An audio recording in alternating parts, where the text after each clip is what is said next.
The following Earth Angel Media presentation is brought to you commercial-free as a gratuity from the sponsor producer named after the show. Please consider their message. Find other high-value shows listed at earthangelproject.com. Enjoy the show.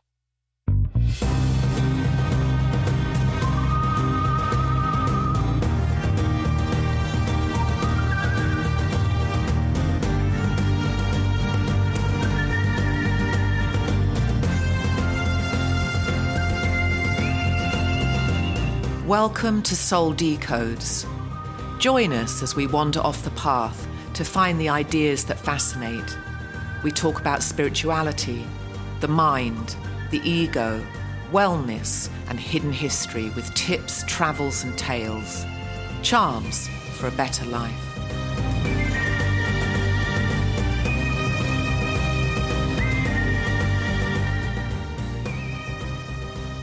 Good morning, everybody, and welcome. This is Dr. Jolie Phillips, and thank you for joining us today. I'm at the Treehouse Studio here on Phillips Island with Sarah Thierry. Good morning, good afternoon, everyone. Good evening, wherever you are. So you've had some busy weeks. You're doing reconstruction with your house. Reconstruction surgery. No, I'm just kidding. But you seem happy about it. I know it's tedious. Well, I'm talking myself into it because I found myself bitching this morning, and I don't want my vibration to go there, right? So I have to come out of that, and I have to think of all the good things, how beautiful this is going to look within probably 4 weeks. And you kick people out of their house, out of your house if they talk negative or bitch about something. So you have to kick yourself out. No, I don't. I'll encourage them to purge. You have to purge them and then smudge your house, right?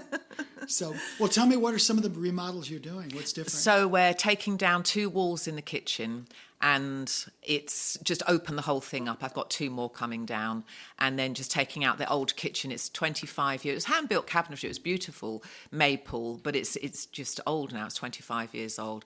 So I'm going completely white. Everything's going to be white in the house. I like to call it mental hospital white. That always makes me laugh, and I don't know. But white everything, and I've ripped it. So all the cabinetry is gone. So it's an extensive remodel. And so the workers showed up late this morning, so I found myself bitching. They got here at 10:30 and is going to leave at 3:30. You said it would take 2 weeks. So I find my mind going into ning, ning, ning like that. Like, stop, Sarah. This is absolutely lovely. So what if it's going to take them a few more days? But I have to live in all this mess and chaos. And it's frustrating. And it is frustrating. Yeah. So, but I don't want it to dip vibe. So I have these thoughts, but I'm still very well aware of how fortunate everything is and how beautiful this is going to look. So I'm dealing with a lot of dust everywhere. So I'm just sweeping constantly. I fly on my broom from room to room, getting dust piles. It's so metaphoric for the world around us. Like, you just described the world around us. Mm. You really did. I mean, beautiful metaphor. That's nice. So yeah, that's been going on. And what about you? How did the air show go? Did you go? So you know what? They had a sufficient coverage on the volunteers. Oh. So I opted out. Did you go? I didn't for even shits go. and grins? Okay, Look, yeah. I've been to enough air shows. I know, I was going to say. I've flown in air shows, so I don't need to do that. Yeah, exactly. So, but I opted out because I have several projects, one of which is so exciting. Good for you. Well, actually, I've got 11 of them, and they're all exciting, but one of them I'm opening up business in Puerto Rico, but I don't speak Spanish, so I'm actually training people right now to help me open business in Puerto Rico. So yeah. that's exciting. Yeah. But the other thing I just announced this morning at the local chamber meeting, I'm going to do a beta test with 10 fundraising entities, so nonprofits or churches, charities, whatever, 10 of them, and I'm going to launch it May 1st. And what I've done is I've identified the top 5 pain points for fundraising. Mm-hmm. And I've got answers for each one of them that are simple and elegant. So I'm putting together this program with my brother and a friend of mine that was a former mortgage broker. And we're taking these 5 elements and we're making it so that it's turnkey fundraising for these entities. And it's going to look and feel like if things go our way, it's going to be kind of like a Nordstrom shopping experience online, but basically the entity itself is going to get like 50% their way. So if all the marching band is going to buy, say, coffee, all the families, all the kids buy coffee from using this QR code, 50% of their revenue goes to the marching band, which is going to be Yeah, pretty cool. yeah, And I got a similar thing for like absolutely. sports teams or, just whatever the entity is, we'll tailor it so that their entity gets a massive amount. And of is this that going to be commission. linked to the pure products? Yeah, I mean, that's one of the players. Consumables is a good It's one of the in this. players. Consumables are very big. Live Which Pure- everything in pure is. Yeah, Live Pure. Live Yeah. Pure is like really one of the heaviest, the biggest hitters. Yes, for sure. Because they're commissioned. Because if somebody's like an Amazon.com and they're only going to offer 3, 4, 5% for an affiliate program, there's not enough margin there. No, You- no. you- that's not even a tip. I mean, a tip is 15, 20, That's right. 25%. Yeah. A stupid tip. Yeah. So if you want me to market something for you, you better be coming in at 20, 30, 40, 50%. Quite. If I don't get out of bed for any less I than know. that. I won't even talk to you for less Yes, than 40%. yeah. How was it received at the chamber? Did you explain the concept? Well, it was just an introductory thing. Okay. Generally, they're open to ideas. They're Yeah. open to different concepts, but they don't know the details. Part of their reason is because I don't know the details. I'm still hashing out because I want the user experience to be so seamless and so streamlined. We want to make it so simple because if you're the marching band and you're publishing this program anyway, you've got your little magazine Your for the brochure, marching yeah. brochure, whatever program it's called. Program, yeah. And you just have a quarter page that's got your QR code. It's like, hey, buy your coffee or buy your protein powder from this from Your the face band. cream, yeah. Yeah, Your or- vitamins, yeah. Buy it from the band, and the band makes a commission. Then at the end of the month, they can post, hey, last month the band made $4,000 or $5,000. Because when you think about the aggregation of all that volume Yeah, that's going right. through the marching band, Yeah. that's a pretty heavy. I think hitting- it's a wonderful idea. Yeah. So now very exciting. Well, what's exciting is I've got chefs. There's 2 chefs I know right here locally. They've invited us to this top end $200 per ticket show for to feed the homeless. It's a fundraiser. Oh. Just an hour ago, I got invited because I told him about this concept of fundraising, and he's going to introduce me to this fundraiser that's putting on this multi-million-dollar fundraiser. He's giving Robin and me tickets. Nice. They're $200 each. Yes, that's very nice, isn't it? Specifically to go and meet these other people with charities that need fundraising. So already people are pushing me into this. Yes. Well, universe is opening up Yes. opportunities because you're aligning a vision with an idea, and it is going to open up. Right, You're not actually going to have to work hard at that; it will come to you almost. Yeah, and people they rely, Not the idea, the opportunity. Yeah, and people rely like all of this stuff, Sarah, dovetails so beautifully with the books that you write and the things that you teach, Manifestation, yeah. and the lectures you do. Like you sent me a book last week that was had to do with As a Man Thinketh, and I read through that. But the thing is, there's people want technology to do everything for them. People want other people to do everything for them. There's a balance to be met here. So what we're trying to do is try to make it so that, look, we'll do most of the things for you, but you still have to push the button. Yes. You still have to do. You've got to sell it. You got to do a little bit Yeah. of your part. Like Yeah. we can't do everything. Yeah, well, we can for put the you. system in place for Right. you to make a lot of money, but you're So- going to have to sell that. So that's yeah. going to be called Yeah. Web3 fundraising, and then I just bought another domain that's called Web3 Freedom, and I'll tell you about that another time. There's nothing there, so No, it's just. but empty that's right good. now. You've secured it. That's lovely. But so where do you want to go today? We've got about 45 minutes, and So a little bit about AI. So my son came over this morning, and you had said last week, let's talk a bit about AI and the ethics of it. So I've been pondering that. I've been in the car, and it comes into my mind if I'm planting seeds. So basically, I downloaded a program last week, which is a publishing program and AI. And I won't get into the details of that because I'm learning the system in that. But it had the AI got a picture for me. So I put in there that I wanted my hand to come out of the clouds and I wanted to be holding a scales for balance. And I bought the token.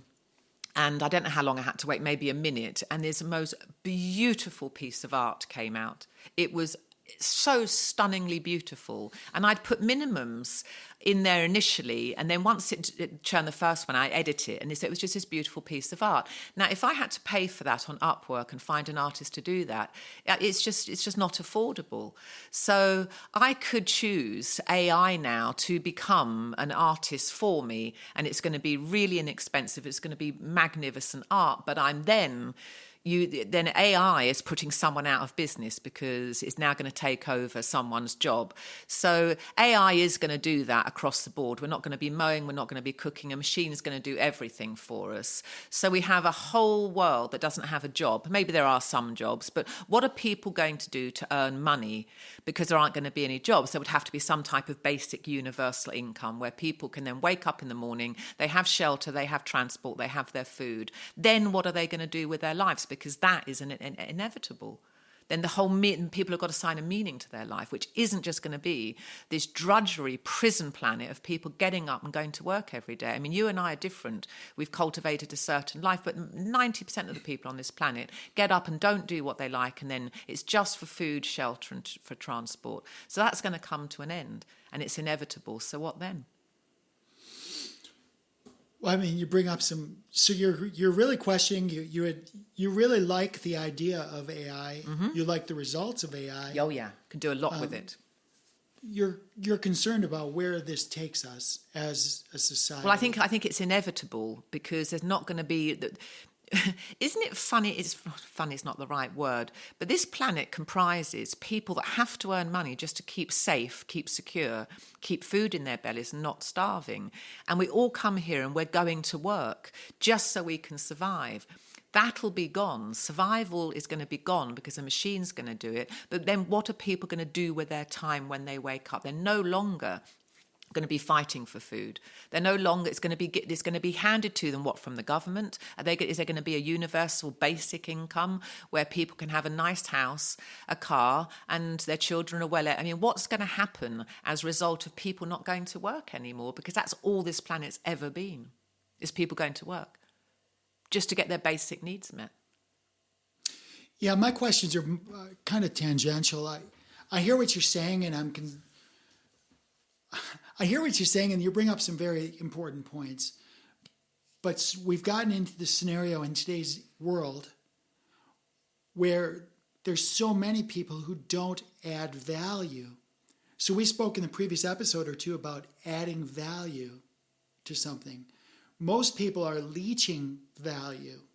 So consider a Wall Street broker. Well, I would consider the everyday working man, not the 10% of this world who can choose what they do, that the everyday person on the streets in Claremont all around us now is getting up, getting in a car, getting on some sort of transport to go and do a job they don't want just to pay for their housing and their food. What's going to happen to these people? And you say they're leeching, but you're not talking about those. You're not talking about the everyday person. There's some everyday people that leech. Yeah. But what I'm saying is, no matter who they are, what scale, whether at the top of society or bottom of society, are they adding value to the system? Well, so you've got let's just take a fake scenario. There's a mother in Mascot. She's just got her 4 children to school. She's going to go and work in the bakery just to get some money so she can put food on the table and then she can pay her bills because she's now a single mother.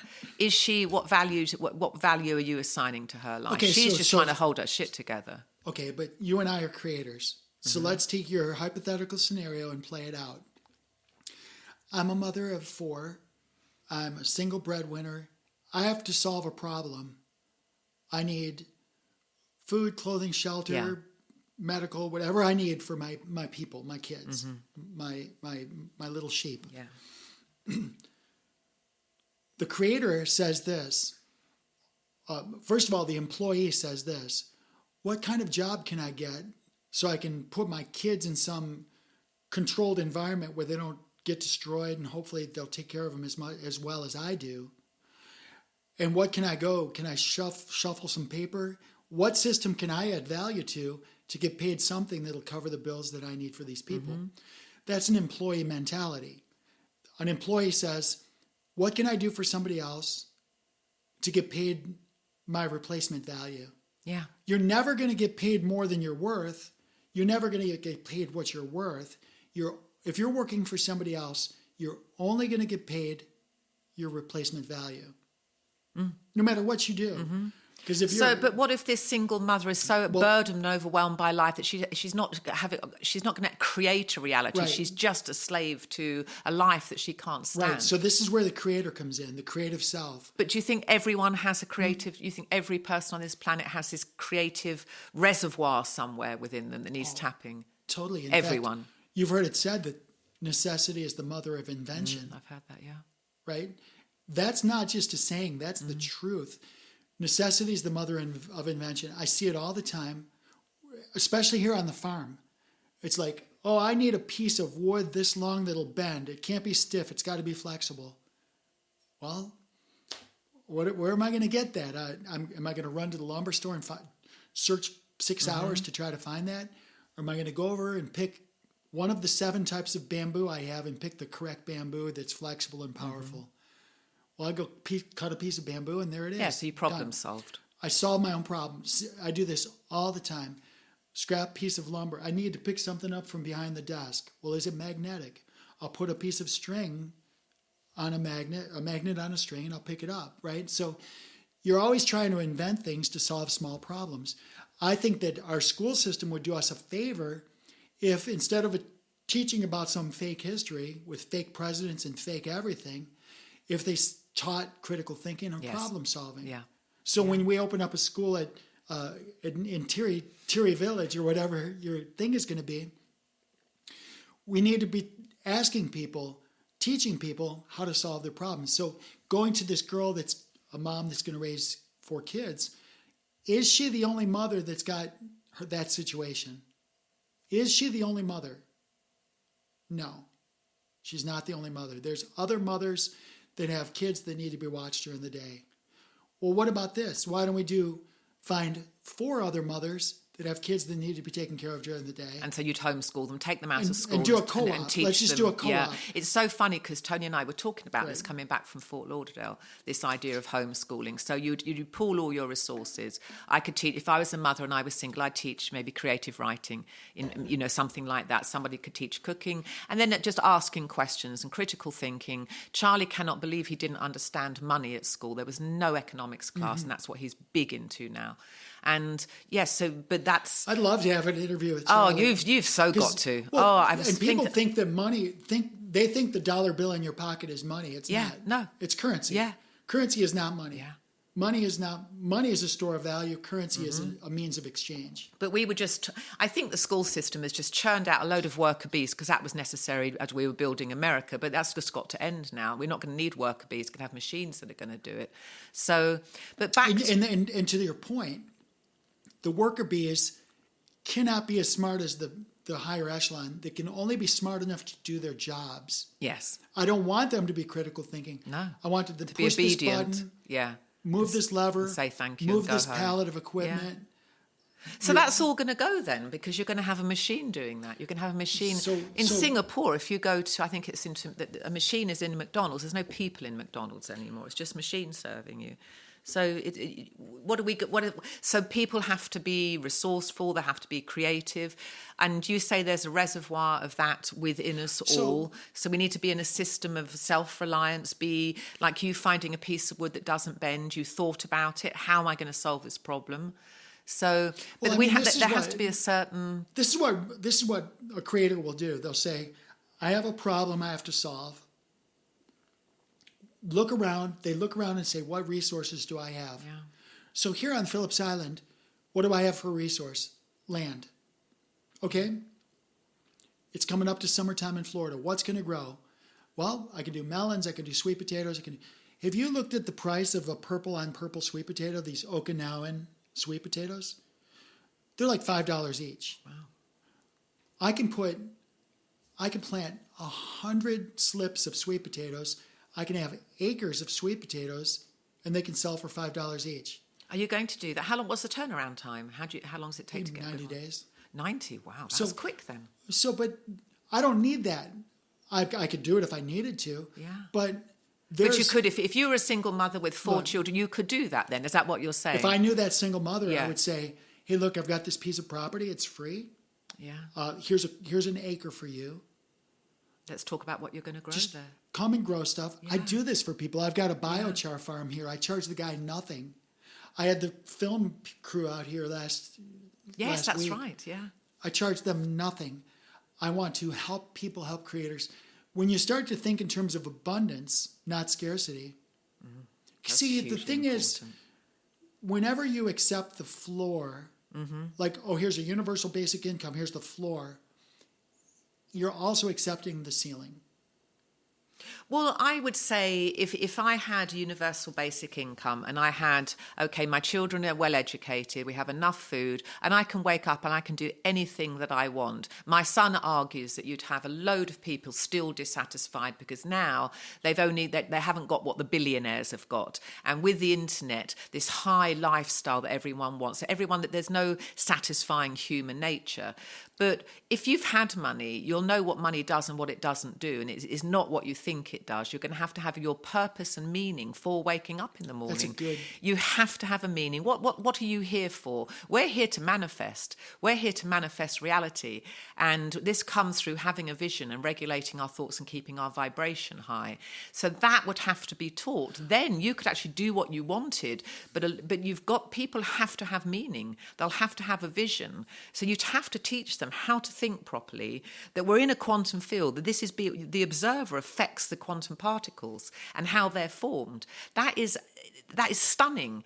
And you're going to have all your time on your hands to do whatever you want. You're not going to be a slave to getting up and having to go to work. That's going to be a reality really soon. But that's world a gift. I think it's a beautiful gift. It is a gift, but it also could really fuck with everything because you've got a load. There's probably a problem to have to go through in order to get. It will be temporary. It'll be temporary. Yeah. It's going to be painful for a while. The most painful part is right here between the ears, the 6 inches that connect the ears. Yeah. Because people have lost track of who they are. And this is going to be what their purpose is. Well, most people are getting up just to feed themselves and putting a roof over their head. Right. That's all they're doing. Forget creating. Well, they're not even their mind isn't. They're just a slave to this petty existence. My mum was like that. You and I agree on this. Yeah, my mum, she had 3 jobs. I mean, she tried to be an entrepreneur, but my mum's vibration was always low because she had so many mental problems. So she was never going to be able to manifest because you're going to stay in the lower realms if your mind is completely you're not confident. You are needy, you are insecure. If you have all those issues, you're not going to be able to manifest that well because you're just going to be... So my mum was always in a low-grade environment that she herself was causing mentally. But she was working 3 jobs, but it was never a question with her. I mean, she was a painter. She loved to paint. But this was just a slog for her. After my dad left when I was 2, that's all she did as a single mother, have to do 3 or 4 jobs just to pay her mortgage. She was lucky enough to have a mortgage. She wasn't just renting. So, and that's all she did was just earn money. And there was no question about, what's the meaning of my day today? What can I do with my day? What choices could I have? Well, what can I be grateful for? She was none of that. Importantly, what brings you joy and happiness? Some people, they have joy and happiness creating pasta dishes or pierogies or creating things in the kitchen. I don't care to create things in the kitchen, but some people do. Sure. Mm-hmm. So everybody's got something special to bring to this project that we call I love Earth. that. That's it's up to me that everyone has something. We're just something looking beautiful. for a forum of expression. Right. Most people can't express themselves because they're too busy holding their shit together. So when it gets to the point where all our basic needs are taken care of by a machine, then that is great. And it's going to be hard for a while because people have got to wake up and what am I going to do with my day?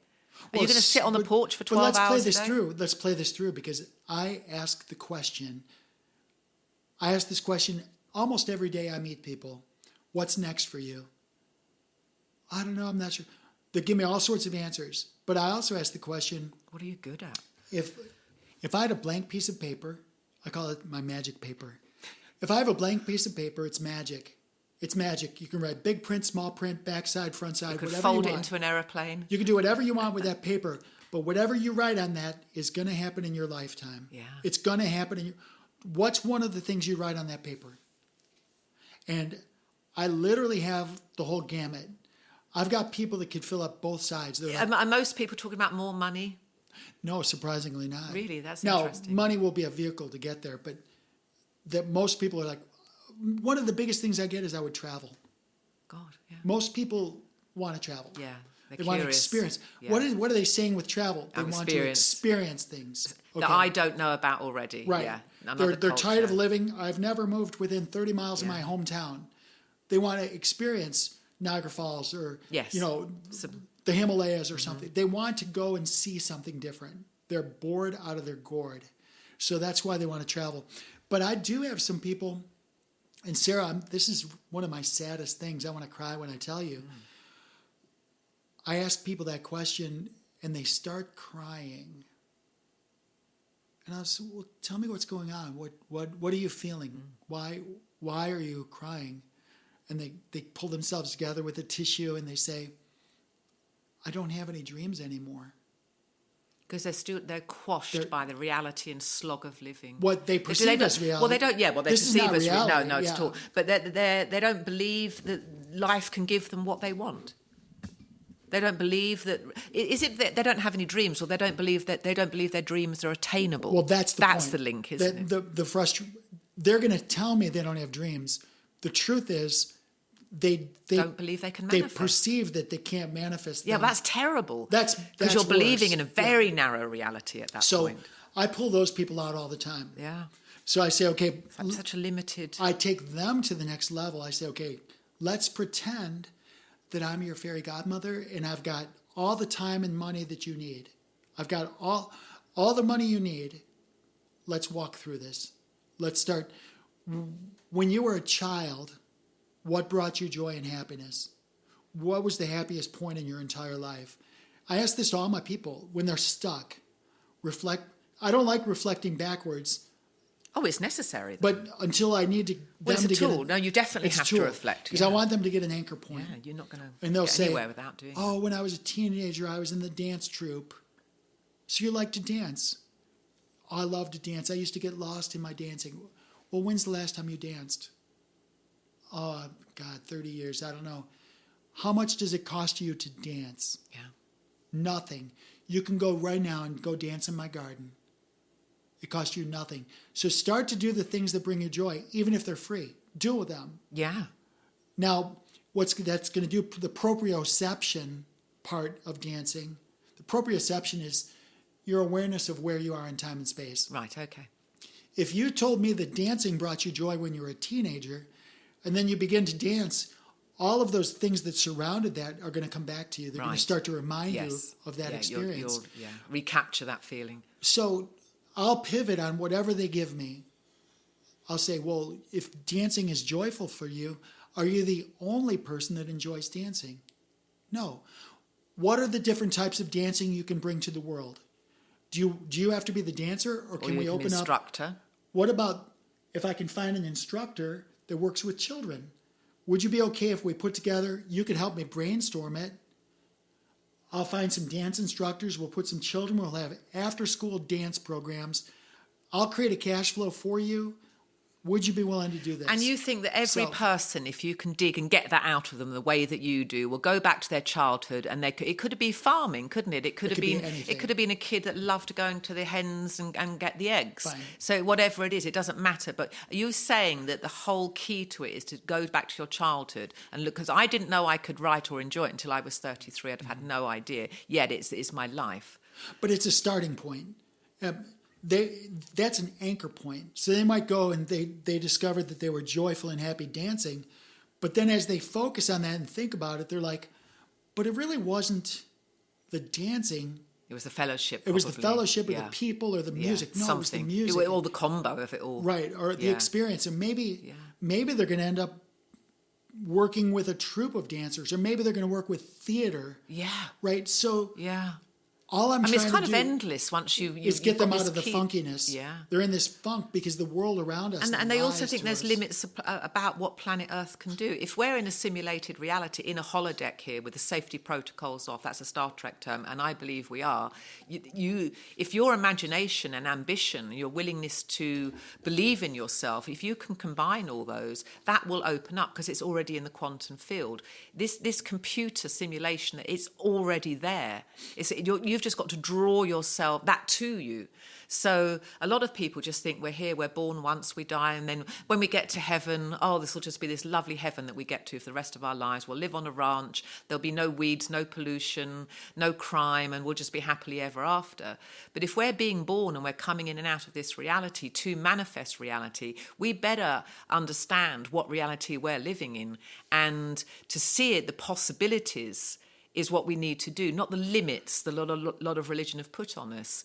So that's what people, I think if they realise the size and the complexity and the scope and range of the reality, the potentialness of this reality, then they can manifest. My mum would have never been close to thinking a thought like that.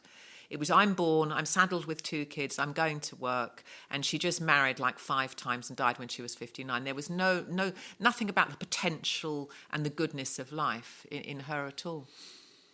So I'm gonna ask you one question, and hopefully it blows your mind. You posed the question about what is this AI thing going to do to us? What does it mean to us? It's going to give us a massive amount of freedom. Okay, but at the same time, you're telling me that we're living in this matrix, this artificial matrix, this simulation. I'll put to you that we're already part of AI. So we're already part of AI because you're saying that we have this matrix, this simulation. Yeah. Well, our brain is a computer, it functions like a computer. So we're almost already there. So we're part AI and part organic, aren't we? I don't think we are. I think we're divine sovereign souls. Yes, from this. Yes. So I think we're timeless. So we have a body, we have a brain, and we have a soul. There's a triad of what we are that composes who you and I are. Yeah. So my point is, like, AI exists. Mm-hmm. The inventions that are going to happen 300 years from now, those already exist in the field. Yes. It's already there in the infinite field. Yes. This is a process of discovery. Tapping into it. So what we're doing is we're being children. We're approaching the world as children, and we're discovering things. The reason we can't discover is because we have these iPhones in our face all day. We're being programmed in these prison schools that are told to sit down, shut up, stay in the lines, don't color, and you can pee when the bell rings. Mm. And that's not the ecosystem. And their parents are just slogging away at a meagre existence just to put a roof over their head and feed these children. Right. So the reality is very, very limited. So let's play this through. What are some of the scenarios if AI? Let's just say that. Let's just say this mother, this fictitious mother, that she has enough money coming in where her housing is paid for and it's comfortable. Her children are homeschooled in this kind of group facility that you were talking about 10 minutes ago, that she has transport and she has enough food and that she's eating well. She now can, and what do I do with my day? That is going to happen. That's really exciting. Well, and that's what I'm getting at. Could be chaos, though. My son would say people would just lose their minds because a lot of people need a structure to their lives. I don't. I cause my own structures. I do what I want when I want. I have routines because that's how I can get things done. But a lot of people are not faced with that, and they will be faced with that. So I think giving them a basic income is a really good idea so they can, and then what meaning are you going to have? Well, you are a creator, you are in a quantum field, you have an imagination, you have gifts, you have talents, you have a life plan, you have ambitions, and you will be able to manifest that. But no one's taught that. We should be taught that. You're going to be very surprised. I'd like to take the paradigm and shift it just a little bit because everybody across the planet's going to say something to the extent of single mom with children. That pulls in my heartstrings. We have to manage that. I get that. What's happening now with the realignment, we're chopping these wasteful spending habits. Mm-hmm. We've been asleep at the wheel. Yeah. Everybody in America that is disgusted with how America is, shame on all of us. Yeah, we've permitted that to happen. We've permitted these senators and congressmen to run away with money, steal our tax money, drop bombs on people. It's not their fault. It's our fault for letting that happen. We assume responsibility. But we didn't foresee this, did we? No. So now we're in Well, it. some Now of we've us got did. some, but most Yeah. people were just going along. And now, like, okay, Right. So now we have to fix it. So Yeah. now we have this Department Just. of Government Efficiency, which is a really, people hate it or they love it. But who can not love making things more efficient? yeah, yeah. A The few only ones people are that- going to slip through the net. The but- only ones that don't love making things more efficient are the people who are not making it efficient Yes. by sapping value out of the system without adding value to the system. So these people that in Washington, the city of Washington right now, D.C., the city of Washington, D.C., literally has tons of properties on the market because there were people that are employees working for the government, but they're out in Montana, or they're skiing in Colorado, or they're just doing something. They're not even at their place. They're getting paid. They're getting paid from these non-government organizations. All this money flowing from the taxpayers to who knows where. And all we're doing is we're trying to figure out where's the accountability. And what's happening is we're putting the spotlight on all of the inefficiencies. We're saying, why are we wasting money on ABC 123? Let's get the people back to work, find out who do we need to run this stuff, get the qualified, skilled people to run that. Everybody else that's not adding but a value to the computer will system, end up running it. give them a shovel, give them a hoe, give them a watering hose. Let's get them doing something productive.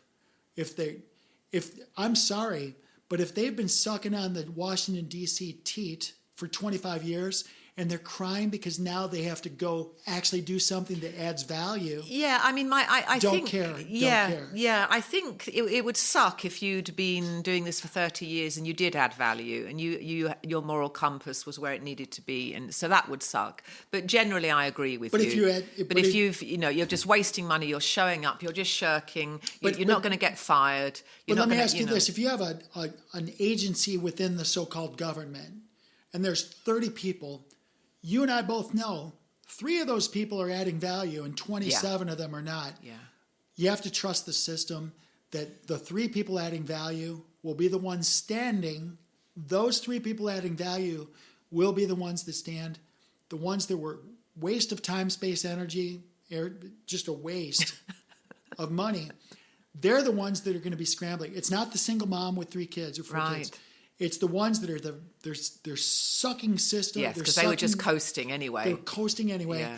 They're the ones that are upset because now they have to find something to do with their jobs. Yeah. They have to find. Well, they have to get money now. But the beautiful thing is, they're creators. They're about to find out who they are and how creative and resilient they yeah, are. they might find it's the best thing that ever happened to them, but They not might- right now. In a year from now, I'd love to know what. Yeah, that they might have found Right. something. They're gonna find because that would something. really suck, wouldn't it? Imagine you having a job, you don't really like it, you go there, you get there late, you take a long lunch break, you do the minimum, and you go home. Your level, your vibration is not going to be high at all. It's just an existence, Right. but it's safe.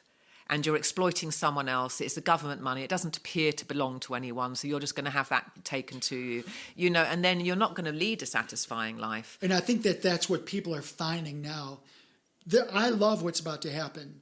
I love this because, number one, we the people are finding out that our taxes are being spent on stupid stuff. It's all money What laundering. proportion of our taxes is going on stupid You're about to stuff? find out. Really, I'm that's gonna say- interesting, isn't it? I'm going to say 90%. Oh, that's so sick. 90%. There's. Because even I when haven't was heard in- really high numbers so far. I follow it and I see a few million here and a few million there, but that's nothing. That's just like a penny to you No, and we're I. talking billions. Yeah, that's what I'm Billions. interested in, those numbers. And Where it's have just billions getting- have been going? We're just getting started. God. Most of it's going through what's called non-government NGOs, non-governmental organizations. They're unelected. They're unaccountable to anybody. Congress says, "Oh, we're going to send so much." Right now, it's the USAID. Did you hear that in the news? Mm-hmm. USAID.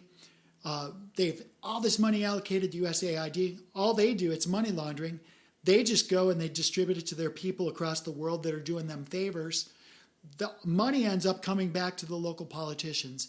So it's the politicians allocate the money to the NGO. The NGO distributes the money. The money gets payoffs. It's money laundering, isn't it? It's totally money laundering. How do you know?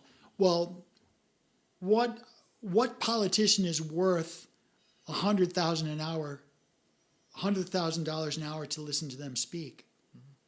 Well, over our entire lifetimes, politician comes to speak. The agency that hosts them gives them a gratuity, $50,000 or $100,000 speaking fee. Yeah. I don't care what they're saying. It's not worth $50,000 or $100,000, especially if it's my tax money. Yes. So that's what's making people angry right now. Yeah. Now, the people that you see on the street that are fighting back on the efficiency, in their mind, they're thinking, well, what about the starving children?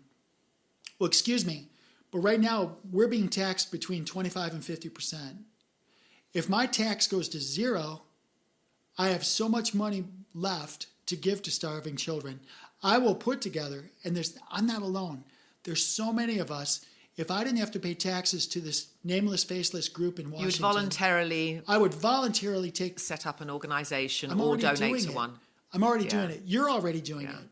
You and I give so much of our time, effort, energy, our talents to people who can't do it. If you can imagine You've got a very high level of trust in human nature. Look, I've been screwed over by so many people because they will lie to you. They will lie to you about how broke they are, how needy they are, and stuff like that. So if nothing else, I've learned how to discriminate in a good way, not like, you're an Indian or whatever. I mean, how to be discerning about where I spend my money. Robin and I run into this all the time. We live on this beautiful property, multi-million-dollar property. People think we're made of money. We're not. We watch how we spend our money. We're very specific. Yeah. And you either qualify as a charity or you don't. And what I do in my brain is I say, okay, a charity, if you're a charity, that means that, like a charitable giving means that I'm doing something for you that you can't do for yourself.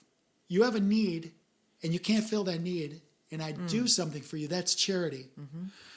If you have a need or a want that you can do for yourself, but you're just not because you're lazy ass, I'm not going to give you anything. I will encourage you. I will help you. I'll teach you. I'll create an environment for you. But if I give you something and you could otherwise do it for yourself, that's welfare. Right. Charity makes people stronger. Mm-hmm. It gives them a hand up. Welfare, on the surface, looks like charitable. But it enables people to be lazy. Yeah. Unmotivated. If you're hungry, I'll teach you how to grow food. Yeah. If you want to learn to fish, I'll teach you how to fish, even though I won't eat what you're catching. Right? Yes. Yeah. But so anyway, I think we need to discriminate the difference between welfare and charity. Most people can do something. I've had people before. It's like, I'm old, I'm crippled, I'm in a wheelchair. What can I do? Can you read books? Of course I can read books. Do you like reading books? I can put you in front of, you can do story hour for 30 children. I'll put a microphone in front of you. You can animate. You can do everything from your wheelchair. Or tell them stories about your life. Tell them stories. Yeah. Just have them ask you questions. Look, because you're going to have a lot of. Yeah, I think that's great. I think you're very. Yeah, I do like a the podcast. way that you're thinking. You can be the old person in the wheelchair. You can call it the Hot Wheels podcast, right? You're in the wheelchair. Yeah. You got your mic. You can interview children. Hey, what do you want to be when you grow up? Why? Tell me about that. Ask me questions. Ask me questions. Yeah, I'll ask you questions. So, look, we're at a place in time there's always an outlet for everyone. See, and this is the thing. I don't have to be good at what you do. We see this with this podcast. There's certain things I do really well with the technical stuff. But when it comes to proofreading the summary, I suck at typing. This is your thing. So I'll send you the summary, the draft, and you can wordsmith it. Then you send it back to me. So there's certain things that you like and you enjoy and you're good at, and there's certain things that I do. Yeah. Together we work together and we put something out. Just a whole unit. It's a unity, isn't it? We've all got talents and gifts, and we could all help each other. Like my friend Paul does the biochar. I don't want to do biochar. Keep sitting there. It's like 800-degree cauldron. The middle of summer, it's just like freaking throwing off heat to create this biochar. And then he's going to take the worm castings and inoculate the cooled off biochar. I don't want to deal with worm castings in biochar. But he loves it. That's his rub, man. He loves it. He's creating a 500-year fertilizer. And he's selling these things, these 13-gallon things for like $80 each. Gosh. So it's his thing. It's a cash business. Yeah. He's doing great. I love that. I don't charge him anything. He comes and he does it. We're friends. Why would I charge my friend? Yeah, just using the land. Look, he's not hurting anything. Yeah. And you approve of what he's doing. It's Plus, environmentally. he says, look, whatever biochar you need, just go grab it. Yeah. I only grab one or two once in a while, but because that's his business. But if I need it, it's there for me. But otherwise, it's a win-win. And are you as optimistic that people have your caliber of intention and sharing and commitment to helping others? Yeah, I posted something this morning where it was a videotape of this. It was like a car cam. It was a videotape of a car that went off the road and caught fire. All the other cars stopped, and the driver's door was against the guardrail, so it couldn't open. So the fire's going, and all of these random people jumped out of their cars. They're trying to break the window, open the door, pull the guardrail down, trying to get this person out of this burning vehicle. There's like 10 of them pushing the vehicle, tearing the door open. These are random people putting their lives at risk to rescue this person they don't know. They don't know if he's Muslim or Christian. They don't know if he's broke or poor, black, white. They don't know if he's a serial killer. They don't know anything about this person that's burning in the car. They stop their cars. They put their lives at risk to rescue them. Do I have faith in the future of people? I love people. It's the times of disparity. It's the times when they're at the lowest, or it's the most hideous circumstances.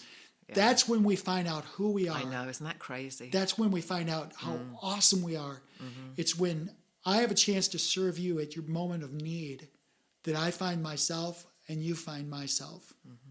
So if things get dark for us, that's when we're going to fall in love with each other, and we're going to start working with each other. Yeah. So just going through the valley of the shadow of death, you've got to go through it, haven't you? And you'll come out the other end. And Jesus said you have to go through hell. Well, he didn't say this, but basically we collectively... be in the wilderness for sure. You have to go through hell to get to heaven. Mm-hmm. This is the seven stages. You know, when you talk about the spiritual alchemy, you take who you are now and break it down to the elements and then rebuild, right? Yeah. So you have to break it down. You have to boil it down to the basic elements and then reconstruct based on... So the complacency that a lot of people have lived in, that will be ripped away. And I have a story that I'm not going to share it now because I'm putting this in my novel, the second one that I'm doing. But it was when my life completely fell apart, when the bottom came out of my existence. And it was the best thing that ever happened to me. It was absolutely terrible at the time. I mean, it was so depressing. And it's funny how suffering does that, because without that, and I wouldn't change any of it.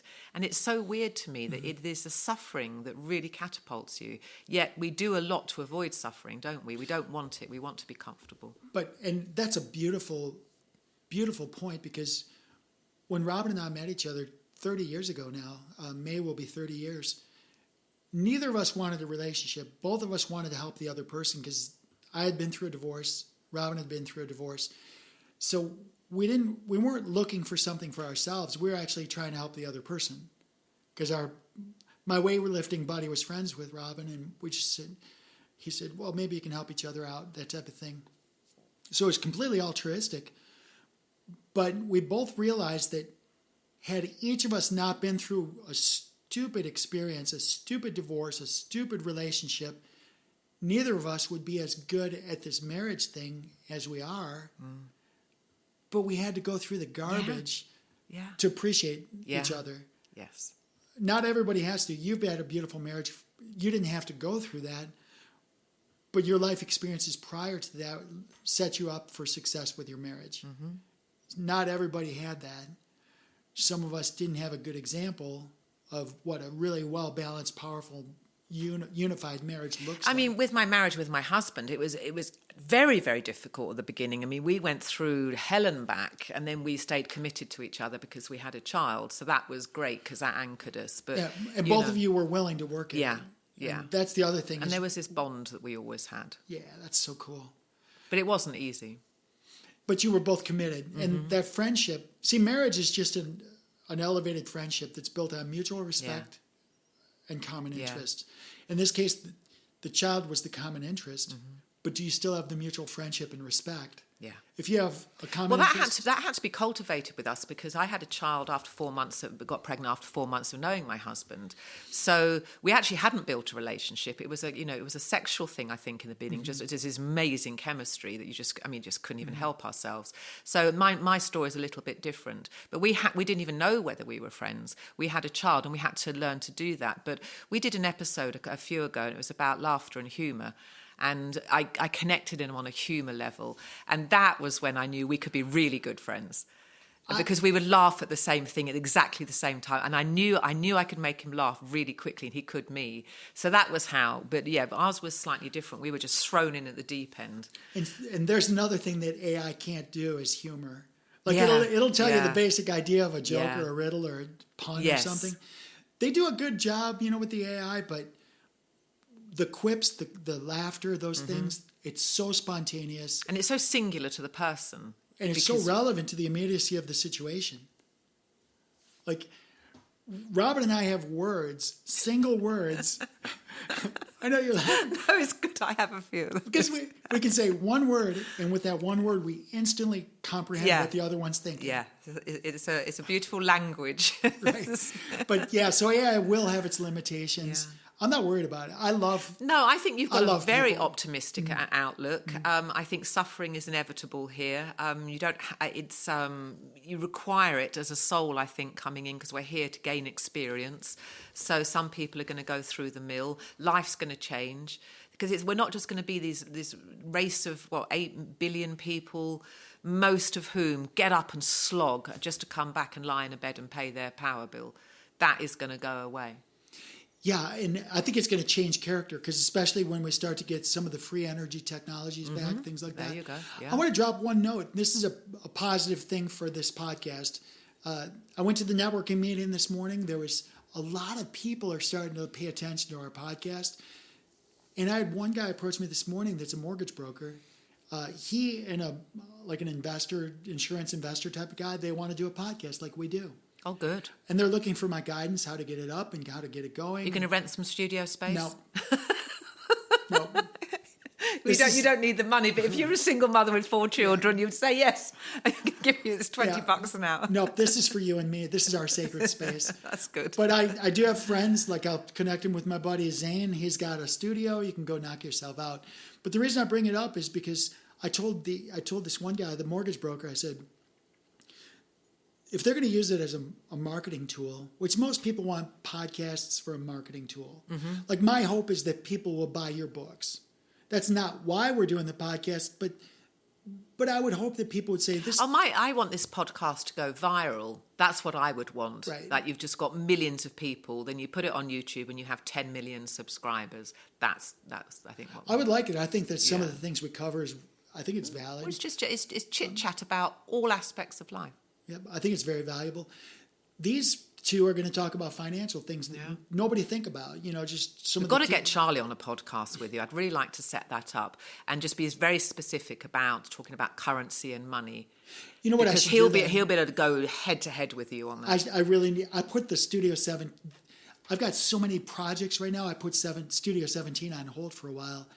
I'm going to gin that back up. I'd love to talk to Charlie. Yeah. I'm going to gin it back up. We'll just sit like this. Yeah, absolutely. And just talk with him. Yeah, you'll be able to get to the levels where you need to get with him because he's very passionate about this. I'd love that. I would welcome that if he's open to it. Yeah. Because I have so many people are asking me to be on Studio 17. I'm like, Well, we'll set it up. We'll do it. A Friday's a good day for him. He'll just come here in the morning. I'll introduce you at first, but you've already met him at Jean's anyway.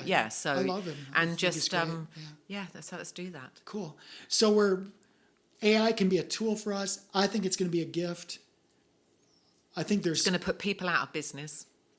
Well, it's going to give them an opportunity to change their business. There we go. I love it. It's going to, because my world, NO, when somebody says no to you, I tell my kids, it's like, NO is not a word. Yeah. It's actually an acronym. Yeah. It stands for new opportunity. There you go. I love it. So, hey, you got a new opportunity. It's quite hard for people who've just lost their job and their livelihood to think, this is a great opportunity. A lot of people will be very self-indulgent, full of pity, full of fear, insecurity, what's going to happen to me? And they're quite valid. So we'll close with this anecdote. A couple months ago, I was at the chamber meeting. It was morning coffee, and everyone just spends 30 seconds introducing themselves. Who are you? What do you do? And I just say, I'm Dr. Phillips. I do whatever I want, whenever I want, with people who bring me joy. So whatever I can do to help you, I want to help you. Yeah. Well, this girl came up. She introduced herself. She said who she was. She's from out of the state, and she was subject to this. She's a government worker, and all of the government workers now have to go back to where they're from. Oh. So she's from Idaho, living in Florida. So she's got a virtual team. Now she's being told that she has to leave Florida and go back to Idaho. Mm. Well, needless to say, she doesn't want to leave Florida. She loves it here. She's grown roots here. Now she has to go back, or she has to replace what she's doing. So she's approached me and said, hey, I need some options. Because I saw her after the meeting. What's her business? I don't want to say too much detail because it's kind of personal. But she's a government worker. Okay. And what's she good at? What skill set does she have? Managing teams of people. Oh. She's actually a manager related to nuclear energy. She's a really sharp girl. Wow. But she came to me and said, because I went up to her afterwards and I said, well, so what's your time frame? How much do you need to replace? She needs to replace almost $200,000 income. Jeez. Or move back to Idaho. That's her choice. How much does she love Florida? Yeah, it's like, what? God. So she's like, okay, I need to replace $200,000. I said, well, how much time do we have? And she's got the time, so we're in the process of doing that for her. Nice. So what I'm sharing is that if you know that your job's going to be replaced and you have some lead time, go ahead and do it. Yeah. And so she's got a little lead time, so we're going to replace it. Now, then she'll have a choice. Do I want to keep two incomes? Because once you have another income, you can have a choice. So what I would say to people... Could she go back temporarily while she gets her new income underway and then come back? Or did she have children here? Her kids... Is she destabilizing Her everyone? kids are grown. Okay, so she's pretty free then. Yeah. She's free, but still, once you're in... You know this. Oh, I wouldn't leave Florida. I get the appeal of this place. Yeah, but I'm a bit of a gypsy. I could live anywhere. Well, Robin and I will too. Like we love Central Florida. We love the people. But I miss the ocean. Oh, me too. I miss the ocean. So I'm not going to lie. This will be one property. Well, you'll have to get out on a lake and pretend you're on the ocean. Right. Well, this has been a gas. Hopefully we set some people's minds at ease about AI. Yeah. What I told this guy this morning for the podcast, these two financial type of people, I said, look, go to your favorite AI program and say this. I'm starting a podcast. I want for the mortgage guy, I want to know the top 10 people. I would say this. Hey, Rosie, I'm a mortgage broker. I want to start a podcast. I want the top 10 people that I should interview. Tell me who the top 10 people I should interview would be on my mortgage podcast. And then for each of those people, give me the 3 bullet points that represent the pain points within their industry so I can talk about those pain points with them within the context of their own industry. Right. And the guy's looking at me like, that's freaking brilliant. Yeah, it is brilliant. I said, because guess what? In 30 seconds... AI can think for you, but you've got to tell it what to think. Right. Yeah. And so in 30 seconds, you've got your first 10 Yeah. episodes scripted out for it. Not scripted out, but just ballparked in. Yeah. It's like, okay, I'm going to have the title company and they're going to address these 3 things. So now you're the host of the show. You don't even have to know anything. All you have to do is be able to ask intelligent questions. So that's very, very useful, isn't it? This AI for and cutting down on the time it would take to do that. It's just I would challenge everybody out there to just go to your favorite AI program and say, I'm a single parent with 3 children. I'm handicapped and can't leave my house. Tell me 10 possibilities I can do from my house while I'm raising my children. Give me 10 possibilities. It's amazing. And just see what this is going to expand your thinking. You don't have to do those 10. So with the average AI, have you got thousands of years of knowledge in that then? I mean, what are you dealing with? Yeah, It's this massive data bank. I mean, it's unbelievable, isn't it? Yeah, so this goes back, when you said ethics of AI, I thought you were going to talk about the actual ethics of AI, not the deployment of AI. But what AI does is it scrapes all of the access to all of the internet websites, even if they're copyrighted, even if it's whatever it can reach, whatever it can touch, it scrapes it, makes sense of it, packages it. And waits for you to ask the right question. And presents it to you using its best capabilities in what's called an LLM, Large language model. large language model. Now, what I'm doing right now is I've got one of my projects is actually creating medium and small language models. So what that would be is if you and I were holistic doctors and I was chatting online with a group of 300 natural healers, Ayurvedic, traditional Chinese medicine, herbalists. I had all these healers, and we're talking about chronic inflammation. And you have all of these professional healers and natural people talking about chronic inflammation. You can see very quickly this is not a large language model. This is a very specific population talking about specific things. Those are called small language models. And it's not so much about the AI itself, it's about training the AI based on the source data. Yeah. Because I've asked like ChatGPT how to do certain things, and it's been an epic fail. I've said, hey, ChatGPT, give me the status of Executive Order 13818, background information in the current status plus any extensions. Wrong answer. Hey, wrong answer, try it again. Wrong answer. Repeatedly wrong answers. I've had ChatGPT, I said, calculate the present value annuity. I've got $10,000 a month for the next 35 years, 6% discount rate at 3% inflation, or 6% rate of return, 3% inflation. Tell me the present value of that annuity. It's not even close within $50,000. I tried 7 times and the wrong answer. So it's got to be distilled. Yeah, so it's the old thing, garbage in, garbage out. Yeah. If the large language model is a bunch of stupid people talking about stupid things, and then you're trying to create intelligence based on stupid things going in, you're going to get a very inaccurate response for what you think.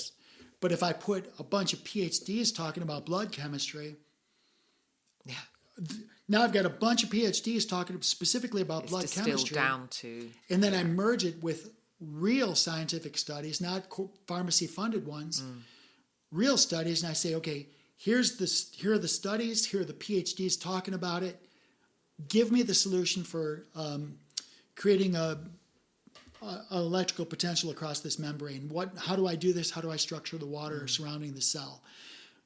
Wow, that's going to be where you put AI to use, because you're talking about very specific things based on the aggregation of tons and tons of really smart people talking about this one thing. And that's where I'm taking this. That's one of my projects, actually, is these medium and small language models. So now we're done. We're not talking ChatGPT or, Yes, Claude. that's a generalized database. Yeah. But you could say to ChatGPT to give me 10 tips about how to keep my kitchen clean, and it's going to come up with 10 tips. Absolutely. But you're talking about very specialized, high-tech information. And you can still take them, like I call her Rosie, but I've had several times where I told Rosie, it's like, Rosie, I asked you to do this 3 times, you're not doing it. If you were my employee, I would fire you. I've told her that. What does she say back to you? She said, I'm sorry, let me redo this for you. She literally says, I'm sorry, I'll redo this for you. And when she redoes it, does she come up clutch then? Generally, but sometimes, like even this weekend, I said, okay, I'm done with you. No, I told her, I'm done with you. Summarize the chat in a savable format for Word, or just give me a PDF. Summarize it, I'll save it, we'll come back to this later. And she'll go, okay. She summarizes it, packages up the details, and I'll save that. And it's just funny that you say, I'm done with you. I'm done with you. You pissed me off. And I'll tell her that. And it's an outlet for your aggression on Rosie. Better than saying that to Robin. But it's kind of fun. But you can have fun with it. But, we're the intelligence. It's just a tool. Yeah. All I'm doing when I'm talking to an AI, no disrespect, Rosie, if you're listening, but you're just a tool. You're nothing more than a hammer or a screwdriver or a power saw. That's all you are. We are the creators. We're the ones that put these tools to use. Yeah. So, wow.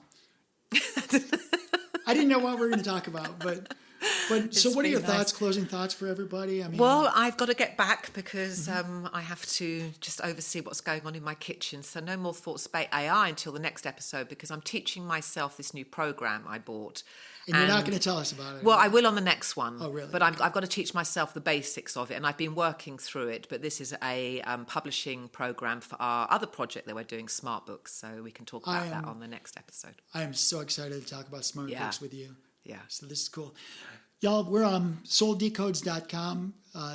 Please share if you found some value, share with your other people. Also, livepure.com is our sponsor. Thank you to livepure.com. Y'all have been excellent, and we're really grateful for you opening the door for people for health and wellness. And thanks a lot for being aboard. We'll talk to y'all next week. Thanks, everyone.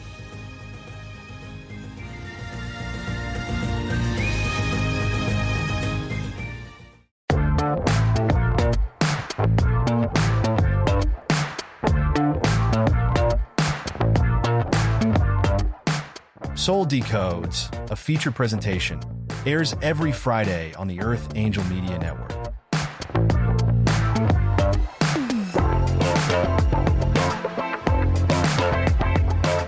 This episode of Soul Decodes is sponsored and produced by Live Pure. Optimize your life by taking your health to the next level. Listen now to learn how Live Pure will make your world better.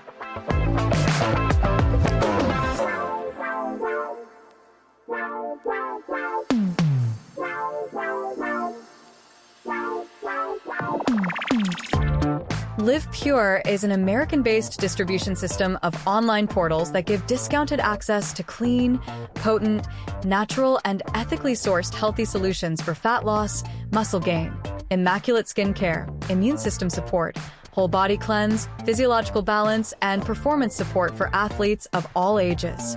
Live Pure handpicks the best products and nutrients from world-class companies, always adding to their quickly growing wellness lineup that now includes Korean skincare, medical-grade nutraceuticals listed as pharmaceutical alternatives in the physician's desk reference, and healthy coffee that rivals the world's best, but for only about $1 per cup.